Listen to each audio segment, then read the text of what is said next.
Hi everyone, Matt Spade here, and I graduated from this school, Our Lady of Lourdes. Mr. Bill Gilger was my guidance counselor, and he still works here at Lourdes and is part of the faculty and staff. We're going to do a little walkthrough tour of the building. If we go back to the beginning in the 1959-60 season, when the building was constructed, it's still the same terrazzo floor here in the hallways. Wow. The custodial staff has maintained it over the years. It's a solid building because it was made well, the Corbich family. The building looks remarkably similar to what it was. There haven't been any radical changes. It's all on one floor. We step out into, this is the senior entrance. We're of course now in elementary and high school combined. I'm standing in front of a room that is very near and dear to my heart, and this is the art room. My instructor was Sister Amandine. I do photography because that was an elective. Bought a camera with some money that I had, and I've been doing that ever since. I took everything that she's taught me to where I am today.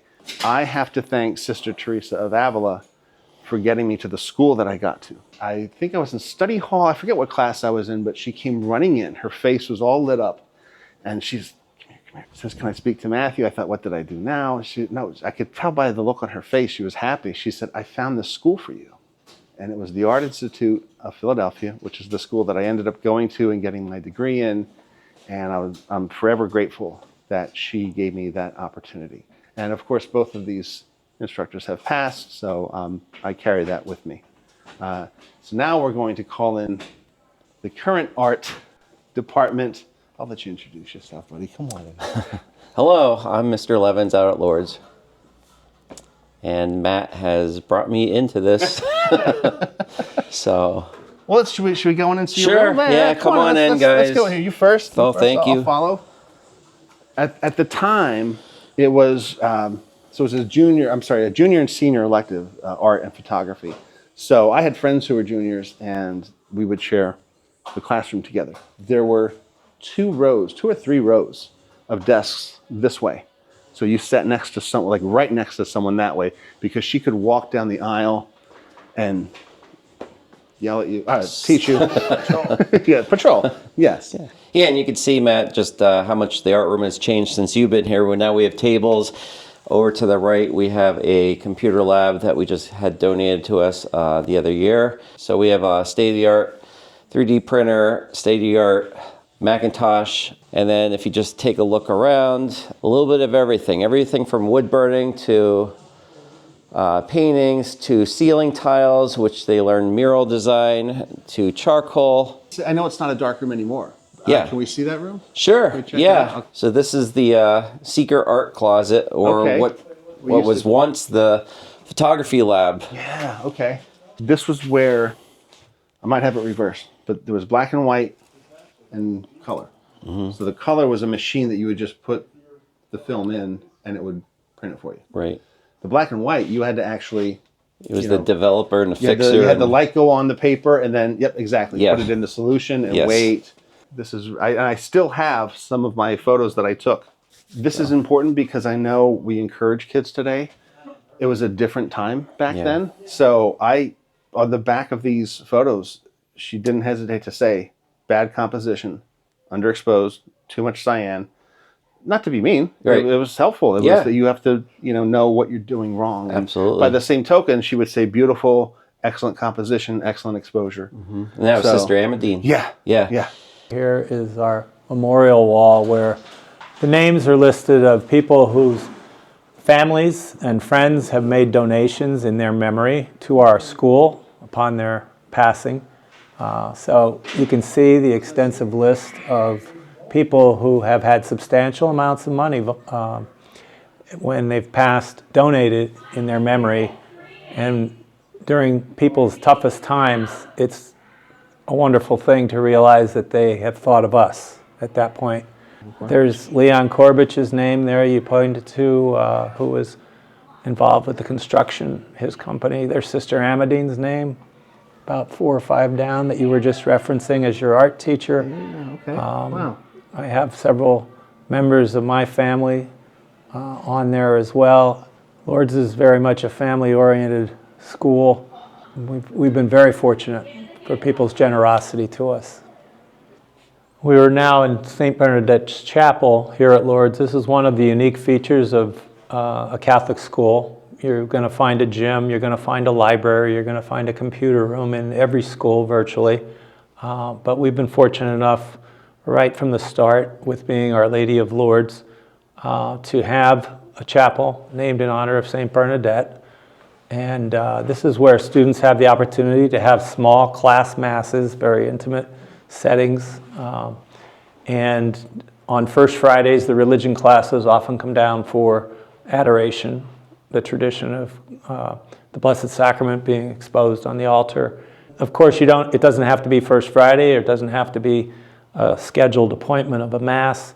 Students can stop by here and say a quick prayer if they have a test coming up that they're concerned about, or, as I said, if they have a family member that they're worried about health-wise, they can pray for here in the chapel. So as a Catholic school, we have the opportunity to do this, and we hope that the students are, interested in taking advantage of this space as much as they are anyplace else or more in the building. I remember coming in here for, not just masses like Holy Day masses.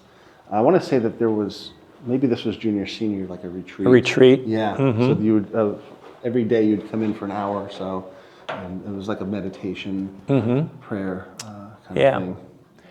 Okay, we're now standing outside, across from the chapel. We have the guidance office. Ms. Primerano is currently our school counselor, and obviously the counselor is playing an important role in helping our students think about their next stop after Lourdes, whether it be real life out there in the workforce, or whether they're interested in going to a college or university, or a particular trade school, or a specialized school such as you attended. What was Mr. Warner's role? Was he vice principal? Mr. Warner was Dean of Studies. Okay. So he was in charge of the curriculum, and he was vice principal, and he was the foul shooting coach for the state championship basketball. No, we just joked about that. Oh, okay. Whenever we You got me. he would ride to the buses, or ride on the buses to all the games that year, and he was really a part of the team. So he taught me how to he had stop and English. smell the roses. Because he taught, it was English and there was literature. Yes. And I actually fell in love with poetry because of yeah. But he had a way of, it wasn't condescending. It was like a double checking. He would say, Matthew, you're on the outside looking in. You need to be on the inside looking out. Or Yes. the opposite way around. It was that analogy. He'd like to, he would use the words to get a message across. Yeah, and one time we printed, because we had photography and with the yearbook, we found a picture of him and put it on the window, but we put it on the outside of the window. And he paused and he looked, he said, whoever did this, you have me on the outside looking in. I want to be on the inside looking out. Instead of flipping out. Yeah, exactly. He got his message across. Exactly, yeah. Always teaching us. In that way. Yeah, when if we had a rough night at the foul line, coming home on the basketball bus, we'd say, who's our foul shooting coach? And Lee would turn around and blame Mr. Warner, and he would take it, and he would say, yeah, but on nights when we make them, don't He's forget the to credit me. Right. I'm still the coach when they go in. This is the former home economics room, manned by Mrs. Riprish, another famous family at Lourdes. And she was here 40 years before she retired. When we had lost numbers to a degree and Mrs. Riprish had retired, a decision was made to discontinue the home economics. So they've kind of remodeled the room to an extent. Our current principal, Sister Mary, thought it would be a great place for the seniors to have the opportunity during a study hall. They can come in here and play ping pong or study in a more leisurely fashion. This is where Mr. Welker taught here in the chem room. And as you can see, there are new facilities here. Wow. New floor, new tables. It's been modernized. Mr. Lebeski, he was history? No. Long-time senior history. Civics. He used to have a course called Problems of Democracy that was renamed over the years. My class with him was always later in the day, maybe the last class or next to last class. And he came in with a cup of coffee. Now this was around the time microwaves were not very common, And one of the students said, "Ew, it's cold coffee." And he said, "Ew, you drink iced tea, I drink iced coffee."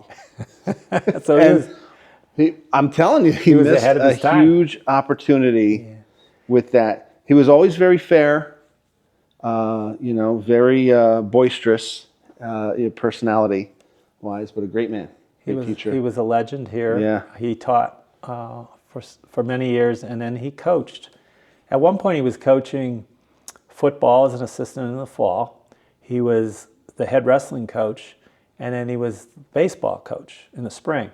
So he did that for 14 years, and then he'd sustained a heart attack. So that was like 42 seasons, Right, yeah. 3 seasons a year for 14 years. And he slowed down a bit, and then he took up golf and had some great golf teams over the years. A lot of success with golf. And that is actually where he passed on the golf course with his son. As we're making our way down the hall, you can see that the lockers haven't changed. They haven't gotten any wider, even though some of the textbooks have gotten much larger over the years. Brian was going to push me into one just for old time's sake. I mean, if you want. He can, huh? He can. Well, Yes to your wishes.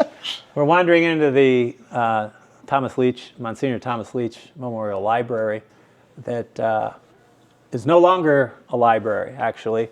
A number of years ago, when the elementary school joined us and the enrollment was larger down there, we were pressed for space. So they decided to make some classrooms out of some rooms that had previously served us in other ways. So the library and all the shelving was taken out. Of course, everything's on the computer now. Sure. It is now a classroom. Sister Regina teaches in here. She teaches math classes. You've got the modern board up there to go along with the whiteboard and the old traditional. hey, do you smell that? It smells like a library, doesn't it? It does still smell still like a has that book library. smell. In fact, the card catalog Oh, here we go, remains here we over there when you had to do a research paper. Yeah. I think I have a book I forgot to return. You have yearbooks Yes. from the past that have accumulated, and it's just Can I tell you a tragic story? And boy. let this be a lesson. Never store books in a basement. I was living with someone. I had all my yearbooks and things in the basement. The sump backed up, and everything was ruined. Yeah. Now, it's one thing if it's wet, you can let it dry, but this was not. no. So I lost Well, my yearbooks. That's yours. Well, You're gonna see me cry on camera here. Will you sign it for us? we're just sifting through some scrapbooks that take us back to the early days of the school. It was a tradition in those days to keep a book for each school year, and it would include anything that the local newspaper printed related to any of our students or faculty or any activities that took place. A beautiful addition to the school that was made well after it was built from contributions by the Rosini family. Students or younger kids coming out a lot of times for athletic events will toss coins into the fountain. Is it ever blessed, or is it just? It was blessed years ago, Okay. but I don't know if they do anything annually anymore. Right. In terms of blessing. Nice. And is this coal facade, or is it real coal? It's real coal. Wow. Okay. Yeah, it's real coal. Plaque might indicate what year they actually. 85. Okay. Class of 85 donated. Memory of Harriet Rosini's name. Okay. From the Rosini Coal Company, probably. Yes, they were the ones who Sure. provided that. So we're now coming into the gymnatorium. Is it still It's called the still gymnatorium? referred to as the gymnatorium Okay. because both athletic events, gym classes obviously, and the athletic games and practices are held here. But also when we have mass, we have the mats put out to protect the floor as best we can. Yep. Setting up the chairs and the altar and everything else. Special masses that we still have traditionally. And Mrs. Mosser and the Service Club are very involved with the donations for kids at Christmas time. All of our students bring toys in, and the faculty at our Christmas liturgy, and those go to the Salvation Army for distribution. Up there on the top of the parishes and the schools that all existed at one time or another have replaced what were the windows. We did have windows at the top of the gym. I remember this from Mass and from like a graduation ceremony. Where you would walk down. Yep, this was the procession, the entrance. But it looks Yeah. like it's something more now, more of a... Well, they've Hall of created what they call the Hall of Fame, and acknowledging the accomplishments of the students, the teams over the years in every sport, as well as some individuals. You can see all of those plaques represent division championship teams, or Look at that sign, right above your head. That is, that's yeah. probably up there. Leo probably put that up there. This whole area consisted of consisted of one big room, and we had 120 desks. We had study hall, and the wrestling mats were stored here, Yeah. and this is where wrestling practice took place. Okay. And when we no longer were able to field a wrestling team because of the decline in enrollment, they decided to make 4 rooms.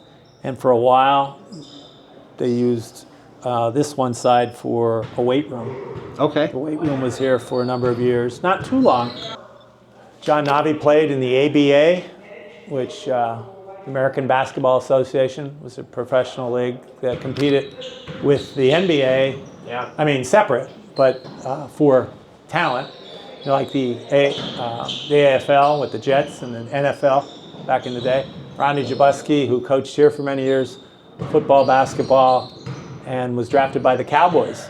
Mickey Ravito was a state champion in wrestling. I should mention our undefeated girls softball team, so they don't get to me Yeah, and so you say, don't get in Coach, how trouble." come you didn't mention that was 1983. We had a concert the one year when he was in school. We brought a band up from New Jersey. My band played, there was, I don't know band if it played, was the yes. called Talent show? Big Eyes. Was that the band They you were were, talking you were about? the warm-up Yeah. mhm. for Big Eyes. Yeah. Yeah, they Yeah. were friends of ours. And they from- came out, we did a Led Zeppelin song at the end, and Yes. they came out and jammed with us. That was so much fun. Scott Carey was the Scott, music you know what? teacher. I just ran into Scott Carey. Okay. I hadn't seen him since he left Lourdes. He went to Shikellamy, Right, was the yep. band. Well, I want to thank you Thank for the you. tour and time. Brian, Anything thank you you for need. setting this up and for doing the Always. handy camera work. It's Yep. been my pleasure. And thank you to the Lord's family. We're proud. for- We're proud of everybody that's been here as a student, and it's been great working with the faculty for me personally. It really is a great thing.